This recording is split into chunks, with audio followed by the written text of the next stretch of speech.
வணக்கம் நண்பர்களே. இன்றைக்கி பார்க்க போகிற கோவில் என்ன அப்படின்னு பார்த்தீங்கன்னா, பாடியில் இருக்கிற திருவள்ளிதாயம் திருவள்ளீஸ்வரர் கோவில். இது சரவணா ஸ்டோர்லேருந்து லெஃப்ட் சைடு உள்ளே போனால் ஃபஸ்ட்டு நமக்கு நூதன விநாயகரை தரிசனம் பண்ணிவிட்டு, ரெண்டாவது ராஜகோபுரத்துக்கு எதிர்த்தாப்பில் இருக்கிற விநாயகரும் வணங்கிட்டு, 3 நிலைகள் கொண்ட ராஜகோபுரத்துக்கு லெஃப்ட் சைடில் வெளிப்பிரகாரத்தில் வெளியிலேயே விநாயகப் பெருமான் அவரையும் வணங்கிட்டு உள்ளே போகிறோம். உள்ளே போனதுமே பார்த்திங்க அப்படின்னாக்கா, குரு பகவான் சிவனை தரிசித்தது போலவே அங்கே நின்றுட்டுருப்பார். எல்லா கோவில்கள்லேயும் தட்சிணாமூர்த்தியை குரு பகவானாக வியாழக்கிழமை தோறும் வழிபடுறாங்க. ஆனால் எங்கள் குரு பகவானுக்கு கிரகம், அதாவது கோள்களில் குரு பகவானே இங்கே தனித்து சன்னதியாக சிவனை தரிசனம் பண்ணுறது தஞ்சாவூர் மாவட்டம் திட்டைக்கு அப்புறமா இங்கே தான் இதனுடைய அமைப்பு இருக்குது. வெளிப்பிரகாரத்தில் அப்படியே நம்ம வந்தோம் அப்படின்னாக்கா, ஒவ்வொரு செடி கொடிகள் எல்லாமே வளர்க்குறாங்க. அதில் கம்பி வேலிகள் போட்டு அதில் பதாகைகள், அதில் பார்த்திங்கன்னா தேவாரம் திருவாசகம் பாடல்களை எழுதி ஒட்டியிருக்காங்க. இதை பார்க்கும்போது கண்ணுக்கு குளிர்ச்சியாகவும், அந்த பாடல்களை பாடிக்கிட்டேவும் மன நிம்மதியோடு நம்ம அந்த பிரகாரத்தை சுற்றி வரலாம்.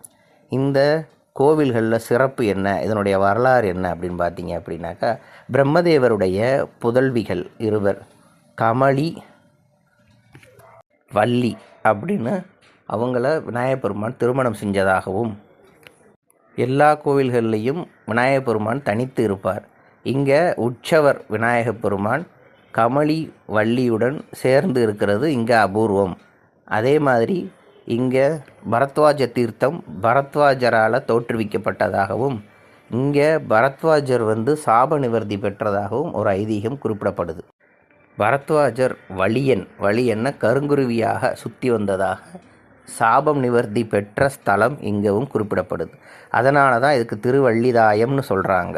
அதாவது திருவள்ளீஸ்வரர் திருவள்ளிதாயம், வலியன் அப்படின்னு சொல்லப்படுற கருங்குருவி பரத்வாஜருக்கு மோட்சம் கொடுத்த ஸ்தலம் அப்படிங்கிறதுனால இது மோட்சஸ்தலமாகவும் கருதப்படுது.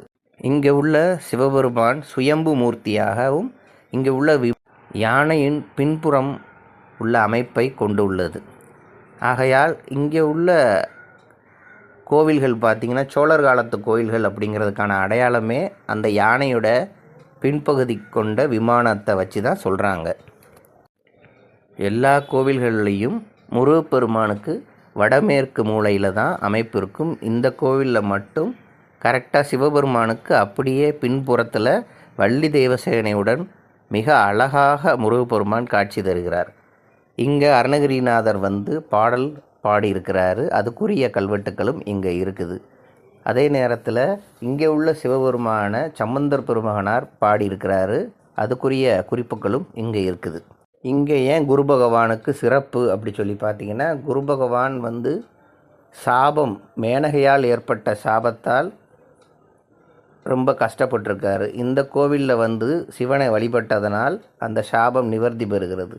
அதனால் நம்ம என்ன சொல்கிறோம் அப்படின்னா, வியாழக்கிழமை இங்கே உள்ள குரு பகவானுக்கு மஞ்சள் வஸ்திரம் சாத்தி கொண்டக்கடலை மாலை சாத்தி ஒரு 20 பேருக்கு கொண்டக்கடலையை தானம் பண்ணோம் அப்படின்னாலேவும் நமக்கு இருக்கிற பிணி பீடைகள் எல்லாமே நிவர்த்தி பெறும்.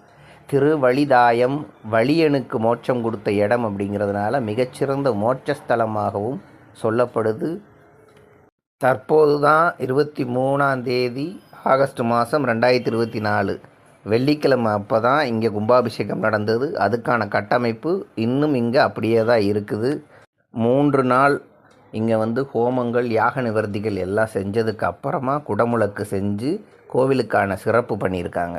இந்த கோவிலுக்கான முக்கிய குறிப்பு என்னன்னு பார்த்தீங்கன்னா, 274 தேவார பாடல் பெற்ற ஸ்தலங்களில் இது 254, தொண்டை நாட்டு தேவார பாடல் பெற்ற ஸ்தலங்களில் இது 21வது ஸ்தலம் அப்படிங்கிற புகழ் இந்த கோவிலுக்கு உண்டு.